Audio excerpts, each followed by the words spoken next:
அப்படிப்பட்ட அந்த சிங்கம் அவ்வளவு ஈஸியா எதையும் தொடாது, தொட்டா விடாது. அதாவது சிங்கம் தொடாது, தொட்டால் விடாது அப்படின்றாரு. ஸோ இதில் இவர் என்ன சொல்ல வராருன்றதை நம்ம புரிஞ்சுக்கலான்னா, சிங்கம் எளிமையாக வேட்டைக்கு போகாது. அப்படி ஒரு வேளை வேட்டைக்கு போயிடுச்சுன்னு சொன்னால் அது 100% சக்ஸஸ்ஃபுல்லாக வேட்டையாடிட்டு தான் வரும் அப்படின்ற மாதிரி சொல்கிறாருன்ற மாதிரி நம்ம எடுத்துப்போம். சரி, இதுவாவது உண்மையா, இதுலையாவது உண்மை இருக்கா அப்படின்னு சொல்லி நம்ம பார்த்தோன்னா இதுவும் சுத்தமாக உண்மையே கிடையாது. ஏன்னு சொன்னால் சிங்கத்தோட, அதாவது பெண் சிங்கத்தோடைய வேட்டை, அதோடைய சக்ஸஸ் ரேட் அப்படிங்கிறது ஒரு 30-40% தான். மிச்சம் ஒரு 60-70% அது போகக்கூடிய வேட்டையானது தோல்வியில் தான் முடிஞ்சிருக்குது. அப்படின்னா அதோட அர்த்தம் என்ன? சிங்கம் தொடணும்னு போனாலும் கூட பல தடவை வெறுங்கையோட தோற்று திரும்பியிருக்கு அப்படின்னு நம்ம சொல்லலாம் இல்லையா, அப்படின்னு நம்ம எடுத்துக்கலாம் இல்லையா. அது மாதிரி என்னென்ன விலங்குகள்கிட்டலாம் அது தோற்றுருக்கு அப்படின்றத நான் சொல்கிறேன். ஜிராஃபி இருக்குது பாருங்கள். ஜிராஃபி அதோடைய கழுத்தை இது பிடிக்கலான்னு சொல்லி போகும்போது அதோட கழுத்தெல்லாம் ஒரு 7 அடி 8 அடி உயரத்தில் இருக்கும். அப்போ போய் அதை கரெக்டாக தாவி கேட்ச் பண்ணி பிடிக்க முடியாது. அப்படி பிடிக்க முடியாமல் போகிற நேரத்தில் ஜிராஃபி தன்னை தற்காத்துக்கணும்னு சொல்லி அதோட காலால் சிங்கத்தை கண்ட இடத்துல எட்டி உதைக்கும். அந்த ஒரு உதையும் அவ்வளவு ஸ்ட்ராங்காக இருக்கும், அவ்வளோ ஒரு பவர் டெலிவரி இருக்கும். படக்கூடாத இடத்துல, கண்ணில், ஸ்கல்லில், இல்லை கண்ட இடத்துல பட்டுடுச்சுன்னு சொன்னால் அது சாகக்கூட வாய்ப்பு இருக்குது. அடி வாங்கிடுச்சுன்னா அப்படியே பின்வாங்கிட்டு போயிடுமே தவிர அதுக்கு மேலேயும் ரொம்ப தூரம் சேஸ் பண்ணியெல்லாம் பிடிக்காது. இது ஜிராஃபி கிட்ட. காட்டு எருமை இருக்குது. காட்டு எருமை நம்ம இங்கே டொமஸ்டிக்கில் இருக்கிற எருமை மாதிரி கிடையாது. அதோடைய மசில் டென்சிட்டி ஜாஸ்தி, உடல் எடை, அதோடைய தோற்றம் ரொம்ப பெருசாகவும் அதோட கொம்பு கூர்மையாகவும் இருக்கும். அது என்ன பண்ணுன்னா, சிங்கம் துரத்தும் போது திருப்பி சிங்கத்தையே துரத்தி கொஞ்சம் தூரம் ஓடும். அப்போ சிங்கம் பயந்துக்கிட்டு திரும்பி ஓடும். அது மட்டும் இல்லாமல் அந்த காட்டெருமையானது தன்னோட கொம்பில் சிங்கங்களை குத்திலாம் தூக்கி எறிஞ்சிருக்குது. அப்போ அதை பார்த்துட்டு பயந்துட்டு அந்த சிங்கமும் ஓடிடும், அது கூட இருக்கிற மற்ற சிங்கங்களும் ஓடிடும். ஹிப்போபொட்டாமஸ் இருக்குது. அது மோஸ்ட்லி நீர்லே வாழக்கூடியது. அதோடைய ஜாஸ்லாம் ரொம்ப பெருசு.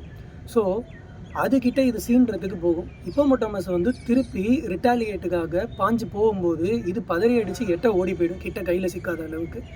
ஸோ அந்த இடத்துலையும் இது அதை போய் அடித்து வேட்டையாடுறது கிடையாது. சீப்ராஸ் நம்ம கிட்ட இருக்கிற இந்த குதிரை மாதிரி கிடையாது. சீப்ராஸுக்கு டெம்பர்மெண்ட் அதிகம். அது டப்புன்னு கோவமாகி பட்டுன்னு திரும்ப கடிச்சு விட்ரும். அது மாதிரியானது. அது மாதிரி பெரிய சைஸ் சீப்ராஸ்லாம் சில நேரங்களில் ரிட்டாலியேட் பண்ண முயற்சி பண்ணும்போது இது பின்வாங்கி ஓடி இருக்குது. அப்பையும் அந்த சக்ஸஸ்ஃபுல்லாக வேட்டையாடுனது அங்கேயும் கிடையாது. காட்டு பன்றி, அந்த காட்டு பன்றிக்கு கூட இங்கே நம்ம ஊரில் பார்க்குற பன்னி மாதிரி கிடையாது. அந்த காட்டு பன்னிக்கு கொம்பு இருக்குது. ஸோ அந்த கொம்பு உள்ள அந்த பன்னியானது என்ன பண்ணும், தன்னோட டிஃபென்ஸுக்காக அதோட கொம்பை வச்சு சிங்கத்தை குத்துறதுக்கு பார்க்கும். அப்படி பார்க்கும்போது கூட சிங்கம் சில நேரங்களில் பதறி பயந்து பின்வாங்கி ஓடிடும். அதை கடிக்காது, மீறி அதை வேட்டையாடுறதுக்கு போகாது. பல காண்டாமிருகங்களை இதை அட்டெம்ப்ட் பண்ண போய் அது கிட்ட கூட இதால் நெருங்கவே முடியாது. அதாவது சிங்கத்துடைய நகங்களானது நம்ம ரைனோசரஸ் அப்படின்னு சொல்லக்கூடிய காண்டாமிருகம், அசாமில் ஃபேமஸ், அதுக்கிட்ட இது போகும்போது அதோட கொம்பு இன்னும் ஷார்ப்பாகவும் ஸ்ட்ரென்த்தாகவும் இருக்கும்.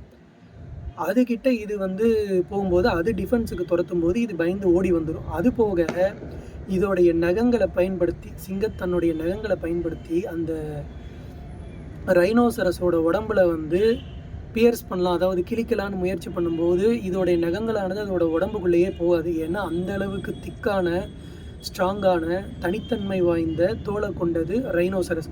ஸோ அந்த அட்டெம்ப்ட் ஆஃப் அன்ட்டும் ஃபெயிலியர் தான் ரைனோசரஸ். ஹிப்போபொட்டாமஸோடைய அன்ட்டும் ஃபெயிலியர் தான். அதே மாதிரி ஜீப்ராஸில் பல ஃபெயிலியர் ஆகியிருக்கு, ஜிராஃபியில் பல ஃபெயிலியர் ஆகியிருக்கு. அதே போல் ஆன்டிலோப்பும் மான்கள் மாதிரியான தோற்றம் கொண்டது தான். அதை துரத்தி வேட்டையாட போகும்போது கூட அதோடைய வேகத்துக்கு ஈடு கொடுக்க முடியாமல் பல நேரங்கள் தோல்வியை தழுவிருக்கு. மான்களில் சிலதை துரத்தி போய் அதையும் வேட்டையிட முடியாமல் தோல்வியை தழுவிருக்கு. காட்டு பன்றிகளை சில நேரங்களில் வேட்டையிட முடியாமலும் தோல்வியை தழுவி இருக்குது.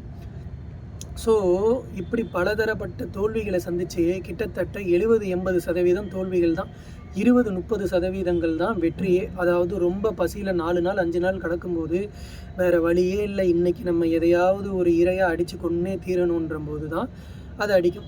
இது போக யானைகளில் அது செய்யக்கூடிய பல முயற்சிகளானது தோல்வி தான். எல்லா யானைகளையும் இதை அடித்து வீழ்த்திடுறதெல்லாம் கிடையாது. பல யானைகள் வந்து திருப்பி துரத்தி இதை விரட்டி ஓட விட்டுருக்கிற கதைகள் நிறைய இருக்குது. ஸோ இப்படி ஓவராலாக இது எல்லாத்தையும் வச்சு பார்க்கும்போது, அதாவது நீங்கள் சொல்கிறீங்க சிங்கங்கள் தொடாது, தொட்டால் விடாது, இது உண்மையான்னு பார்த்தா இது 100க்கு 100 பொய் தான். ஒரு 20% தான் அந்த சக்ஸஸ் ரேட் இருக்குது, மற்ற 80% ஃபெயிலியர் ரேட்டு தான் இருக்குது. ஸோ இதுவும் உண்மை கிடையாது.